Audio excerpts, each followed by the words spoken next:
eskatu diogu enpresa zuzendaritzari langileon aldarrikapen nagusiei erantzuteko. Zuzendaritzari soldaten egoerak eskatu dizkiogu. Prekaritatearen mamua gure fabrikatik baztertzeko ere exigitu diogu eta batez ere gure soldatak inflazioarekin lotuta egon behar dutela adierazi diogu. Hitzarmenaren indarraldia amaitzean gure erosteko ahalmena berriro murriztuko ez dela bermatua egon behar duela. Michelingo langileok behar eta merezi dugula. Unok, aldarrikapen zuzen arrazoizko eta arrazoitu ez ari gara.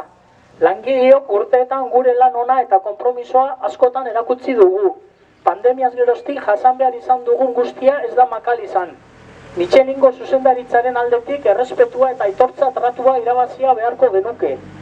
Michelingo balantze ekonomikoek argi uzten dute langileek aldarrikapenei zailtasunik gabe aurre egin diezaioketela.